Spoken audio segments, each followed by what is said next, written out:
ಇವತ್ತು ಹೋಳು ಬದನೆಕಾಯಿ ಮಾಡೋಣ ಅಂದ್ಕೊಂಡಿದ್ದೀವಿ. ಮಾಡೋಣ.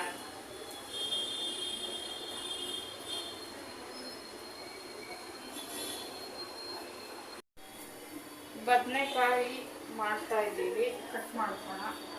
ಈ ಥರ ಉದ್ದುದ್ದಕ್ಕೆ ಈರುಳ್ಳಿ ಎಲ್ಲ ಕಟ್ ಮಾಡಿದ್ದೀವಿ. ಟೊಮೊಟೊ ಉದ್ದು ಕಟ್ ಮಾಡಿಬಿಟ್ಟು ಅಡ್ಡ ಮಾಡಿದ್ದೀವಿ. ಇವಾಗ ಬದನೆಕಾಯಿ ಇದರಲ್ಲಿ ನೀರು ತೊಗೊಂಡ್ಬಿಟ್ಟು ಉಪ್ಪು ಹಾಕ್ಕೊಂಡಿದ್ದೀವಿ. ಈ ಥರ ಮಾಡಿ ಈ ಥರ ಮಾಡಿ ಈ ಥರ ಈ ಥರ ಮಾಡಿ ಈ ಥರ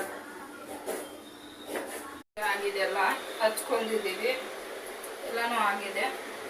ಇದು ಒಂದು ಸ್ವಲ್ಪ ಹಸಿಮೆಣಸಿನ್ಕಾಯಿ ಒಂದು 4 ತೊಗೊಂಡ್ಬಿಟ್ಟು ಒಂಚೂರು ಉಪ್ಪು ಹಾಕೊಂಡು ಕುಟ್ಕೊಂಡಿದ್ದೀವಿ. ಇವಾಗ ಆಯಿಲ್ ಹಾಕ್ತಾಯಿದ್ದೀವಿ.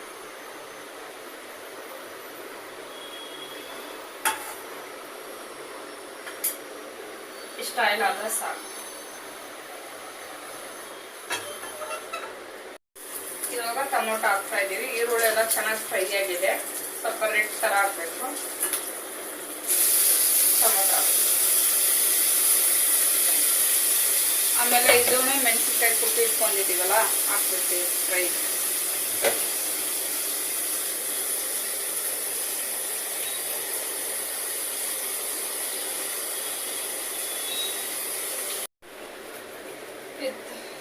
ಕಟ್ ಮಾಡಿ ಇಟ್ಕೊಂಡಿದ್ದೀವಲ್ಲ ಬದನೆಕಾಯಿ ಈ ಥರ, ಇದನ್ನ ಕೊಳೆಯೋಣ ನೀಟಾಗಿ. ಬೀಜ ಎಲ್ಲ ಇರ್ತಾವಲ್ಲ. ನಮ್ಮೂರು ಬದನೆಕಾಯಿ ಅಂದರೆ ಮುಳು ಬದನೆಕಾಯಿ ಚೆನ್ನಾಗಿರ್ತವೆ. ಇಲ್ಲೇ ಅಷ್ಟೊಂದು ಇರಲ್ಲ. ಅದಕ್ಕೆ ನೀಟಾಗೆಲ್ಲ ಬೀಜ ಹೋಗ್ತದೆ.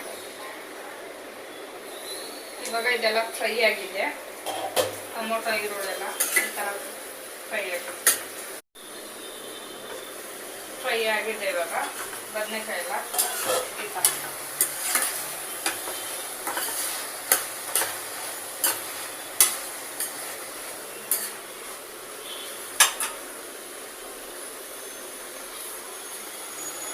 ಇವಾಗ ಇದು ಕಡಲೆ ಬೀಜ ಪುಡಿ, ಉಪ್ಪು, ಅರಿಶಿನ, ಧನಿಯಾ ಪುಡಿ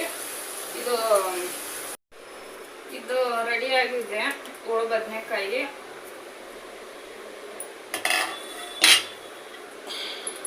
ಇವಾಗ ಕೊತ್ತಂಬರಿ ಸೊಪ್ಪು ಹಾಕೋಣ.